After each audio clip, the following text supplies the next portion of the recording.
Ignacio, what will Kang the Conqueror next after Ant-Man and the Wasp Quantumania? See what the Nerdist has to say about this. Check this out. Which MCU projects will Kang conquer after Ant-Man and the Wasp Quantumania? Welcome back to Nerdist News. I'm Dan Casey, and today we're peering into the future of the Marvel Cinematic Universe. We're going to look at which timelines, universes, and projects Kang will conquer after Ant-Man and the Wasp Quantumania. Now, we know the multiversal villain will play a very important role in Avengers the Kang Dynasty, and presumably Avengers Secret Wars as well, unless they pull like a last-second Doctor Doom switcheroo. Don't look that up in Urban Dictionary. But considering how often Thanos reared his ugly purple head, and how much groundwork needs to be laid between now and the Kang Dynasty, our Kang watch remains as strong as ever, especially after Quantumania. And while none of this is confirmed at the time being, if you prefer to do the opposite of Doctor Strange and not gaze into the infinite possible futures before you, leave now before the future gazes back. Okay, let's get into it, shall we? The latest trailer for Quantumania gave us a ton of clues about what's going to happen in the upcoming Ant-Man threequel, and specifically how it will happen. Namely, the fact that Kang the Conqueror, one of the terrifying variants teased by He Who Remains on Loki, will escape the quantum realm where he's been trapped for at least several decades. Maybe longer. But where could Kang pop up next? Let's start with the most obvious answer, and that is Loki Season 2. Season 1 of Loki ended with the revelation that Kang has taken over the Time Variance Authority again. What? You know, because He Who Remains was already Kang, but with a cooler, more mysterious name. Well, folks, Kang's back and in charge of the Time Variance Authority. But the real question is, which Kang commissioned that sick statue of himself in the lobby? Will it be the freshly escaped Kang from the quantum realm, or one of the literal infinite number of variants that could crop up elsewhere in the multiverse? What makes a more malevolent Kang-led TVA such a scary thought is the same thing that made the TVA so insidious in Loki Season 1.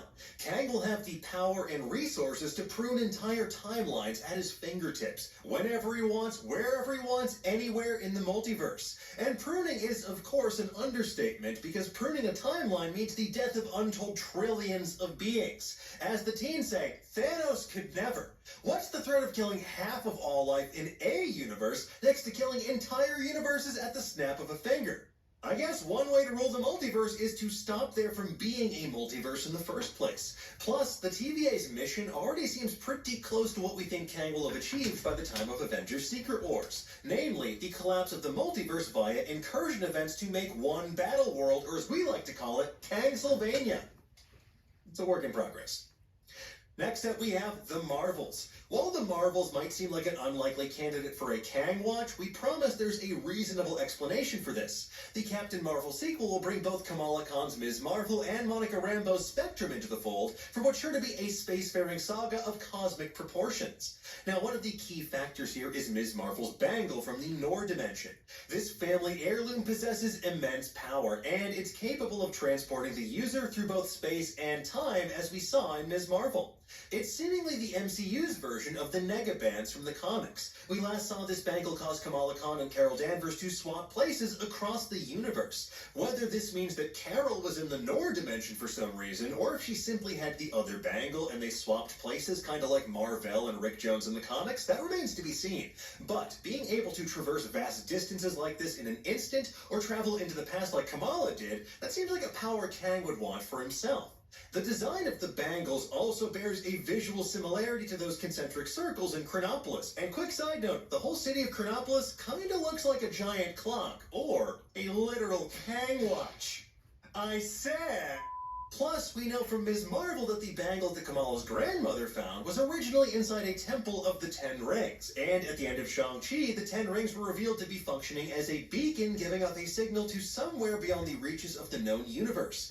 Given the visual similarity between the bangles and the Ten Rings and the device we see Kang using in the quantum realm, it seems very likely that they are all connected, and Kang could come to collect his missing accessories once he breaks free of his prison for certified tiny boys. Moon Knight Season 2.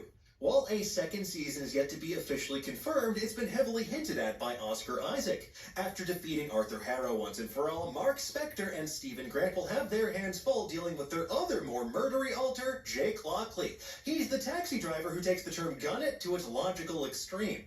But given that we saw glimpses of the past through Khonshu in Season 1, could Season 2 introduce us to an even more ancient evil that Moon Knight's patron god encountered before? That's right, folks, not just a Kang watch, but some drama tut. One of Kang's myriad alter egos is Rama Tut. It's a guise he adopted to rule over ancient Egypt after his time-traveling ship crash-landed there back in 2960 BC.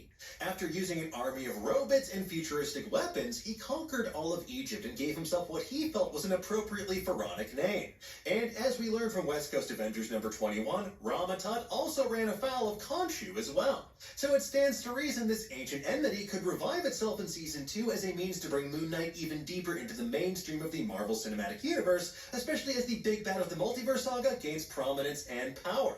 Agatha, Coven of Chaos. As we intimated in our recent theory video, we wouldn't be surprised if Kang made his presence known in the house that Harkness built. Centering on WandaVision's WandaVillain, we don't have many details yet about what the eponymous Agatha will be up to in Coven of Chaos. We know for sure, though, things are about to get witchy as hell.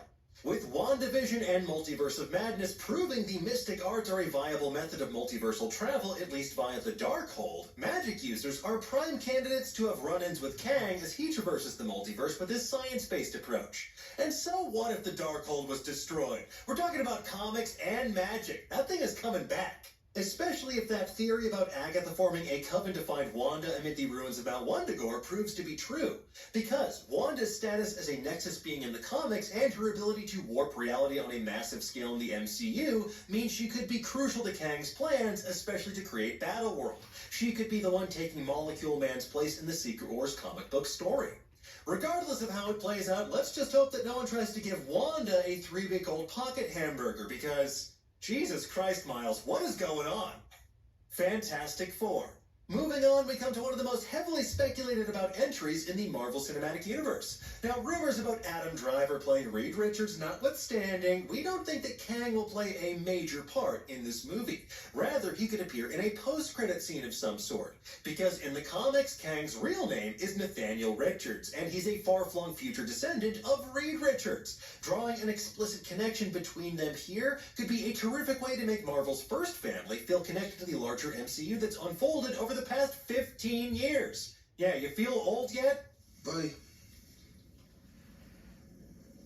I'm tired. Young Avengers. Last but not least, we come to a project that is yet to be formally announced, but has been heavily hinted at over the last phase of the Marvel Cinematic Universe. With the introduction of characters like Wiccan and Speed in WandaVision, Patriot and Falcon and the Winter Soldier, America Chavez and Doctor Strange in the Multiverse of Madness, Kamala Khan and Ms. Marvel, Cassie Lang in Quantumania, and Kate Bishop in Hawkeye, Marvel is very pointedly introducing younger characters who could comprise a Young Avengers lineup. And as comic readers know, the Young Avengers have a very deep connection to Kang, but not in the conquering form that we know. Rather, in a younger form that time traveled back from the 30th century in an attempt to reject his destiny as the multiverse-conquering villain.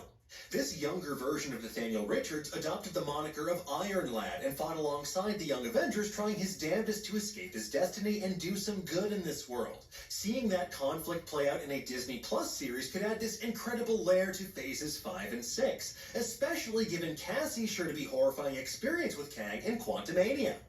Anyway, folks, there you have it. Those are the projects we predict that Kang will conquer next after Ant-Man and the Wasp Quantumania. And sure, he could definitely pop up in places like What If Season 2, or have a fun cameo in Deadpool 3, or maybe even appear in Vision Quest. But for now, these are the likeliest suspects. In the meantime, though, tell us, what do you think? What manner of tomfoolery will Kang get up to next? Where do you think we'll see Kang after Quantumania?